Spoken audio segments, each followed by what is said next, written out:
अच्छाई की तरफ एक कदम बढ़ाइए। मैं वादा करता हूं सारी दुनिया, पूरा काफिला आपके पीछे चला आएगा। अपने दर्द का दुखड़ा तो हर कोई इंसान रोता ही रहता है, पर मैं कहता हूं असली इंसान वो है जो दूसरों की तकलीफ के बारे में सोचता है। एक बार की बात है, एक रेलवे स्टेशन पर एक इंसान ट्रेन का इंतजार करते हुए वहां पे लगी हुई बेंच पे बैठा हुआ था। अचानक उसकी नजर पड़ती है एक पास के पेड़ पर लगे हुए एक नोट पर। उसके मन में अब क्यूरियोसिटी आती है कि क्या लिखा है उस नोट पर, और जाके उसे पढ़ूं। वो उठता है वहां से और जाता है उस पेड़ के पास में और ध्यान से पढ़ता है उस पर्चे पे क्या लिखा हुआ है। उस पर्चे पे कुछ ऐसा लिखा हुआ था दोस्तों कि मैं एक बूढ़ी लाचार महिला हूं, मैं शरीर से बहुत कमजोर हूं और मुझे आंखों से भी ठीक से दिखाई नहीं दे रहा। इसी रेलवे स्टेशन पर इस पेड़ के आसपास मेरे 100 रुपए का नोट गिर गया है और मुझे वो मिल नहीं रहा है। अगर आप में से किसी को वो नोट मिल जाए तो कृपया करके मेरे घर में वो नीचे दिए हुए एड्रेस पर उसे पहुंचाने का कष्ट करें। पता नहीं क्या होता है, वो इंसान इस नोट को पढ़ने के बाद में तुरंत बिना कुछ सोचे समझे उस एड्रेस की तरफ आगे बढ़ जाता है।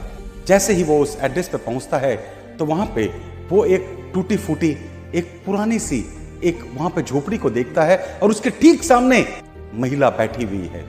वो बूढ़ी महिला जैसे ही उनको देखती है पूछती है, आप कौन हैं? वो इंसान कहता है कि मैं अभी रेलवे स्टेशन से जा रहा था और आपका वो पेड़ पर नोट लगा हुआ था जहां पे आपने 100 रुपए के बारे में बताया था, वो नोट मुझे मिला है, मैं आया हूं आपको देने के लिए। ये सुनते ही उस बूढ़ी महिला के आंखों में आंसू आ जाते हैं और वो रोने लग जाती है।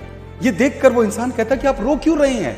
वो महिला कहती है, मैं इसलिए रो रही हूं क्योंकि ये 100 रुपए का नोट लेके मेरे पास ऑलरेडी 30 से 40 लोग आ चुके हैं और वो सभी के सभी आके मुझसे यही कहते हैं कि उस पेड़ के पास में उन्हें 100 रुपए का नोट मिला है और उस नोट को जो पेड़ पे लगा हुआ था उसको पढ़कर उस एड्रेस पे वो इस नोट को मुझे लौटाने के लिए आए हैं। मुझे नहीं पता कि उस नोट को किसने उस पेड़ पे चिपकाया है। मैं तो खुद पढ़ी लिखी नहीं हूं, मुझे लिखना भी नहीं आता और मैं आंखों से ठीक से देख भी नहीं पाती। पता नहीं किसने उस पेड़ पे ये लिख दिया। मुझे आपके नोट नहीं चाहिए, आप प्लीज इसे लेके चले जाइए। ये सुनते ही वो इंसान कहता है कि जब मैं इधर आ ही चुका हूं तो इसे रख लीजिए, आपके कोई काम आएगा। और वो वहां से आगे बढ़ने लगता है। जैसे ही वो आगे बढ़ता है वो बूढ़ी महिला उनसे कहती है, ठहरिए, क्या आप एक काम कर सकते हैं मेरे लिए? वो कहते हैं हाँ कहिए। बोलते प्लीज जाते वक्त उस पेड़ से उस नोट को फाड़ दीजिएगा क्योंकि उसे पढ़ के कई लोग यहां पे चले आ रहे हैं। वो इंसान वहां से मुस्कुराता हुआ आगे निकल जाता है। लेकिन जैसे ही वो जाता है रास्ते में सोचते सोचते जाता है कि कौन है वो जिसने इस बूढ़ी महिला की मदद के लिए ये एक नोट छोड़ा और जिसके कारण इस महिला की इतनी मदद के लिए कई लोग पहुंच चुके हैं। तभी उसके मन में ख्याल आता है कि अगर आज इस युग में भी कोई अच्छाई की तरफ, भलाई की तरफ अगर एक छोटा सा कदम भी उठाए तो उस तरफ कितने लोग साथ हो जाते हैं उस काम को कारगर करने के लिए। और इसी तरह a small act of kindness एक लंबी सी चेन बन जाती है उन लोगों की जो दूसरों का भला चाहते हैं और दूसरों की मदद करते हैं। अगर एक एंगल से देखें, जब इतने सारे लोग वहां पहुंच गए और आर्थिक रूप से जब उस महिला की उन्होंने मदद की, और एक बात ध्यान रखिएगा, वहां पे एक भी इंसान जबरदस्ती नहीं आया था। जितने पहुंचे थे स्वयं दिल से और किसी अच्छे अभिप्राय के साथ पहुंचे थे। वो जब वहां पे इतने सारे लोग पहुंचते हैं जो उस महिला की मदद करते हैं और उसके बेसिक जो प्रॉब्लम्स थे वो दूर करते हैं, तो दोस्तों कि भलाई करने के लिए हमें सिर्फ शुरुआत करने की जरूरत है।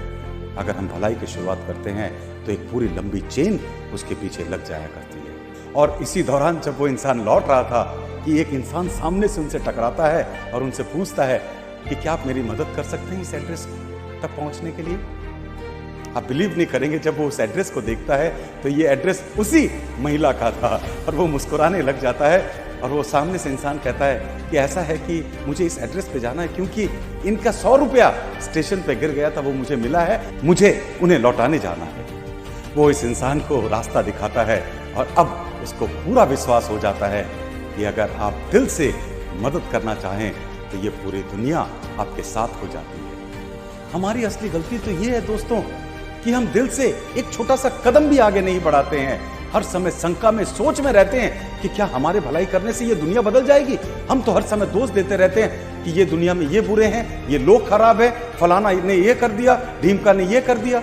लेकिन कभी ये नहीं सोचते कि अगर शुरुआत हमने अच्छाई की तो रिटर्न में कई अच्छे लोग भी आपके साथ जुड़ जाएंगे। दोस्तों, आज इस मोड़ पे मैं आपसे एक रिक्वेस्ट करूंगा, एक बार कोशिश कीजिए छोटे छोटे कदम बढ़ाने की, लोगों की मदद करने में। मैं सच कहता हूं, आपके पीछे कतार लग जाएगी। और इसीलिए तो विक्रम सेठिया हमेशा कहता है कि फूल की सुगंध हवा की दिशा में फैलता है, लेकिन एक अच्छे व्यक्ति की सुगंध पूरे चारों तरफ ब्रह्मांड में फैलती है। चलिए दोस्तों, मैं आपसे फिर से रिक्वेस्ट करूंगा कि जिंदगी में अपना किरदार निभाओ कुछ इस तरह कि जब पर्दा उठे तो लोग तालियां बजाते रहें।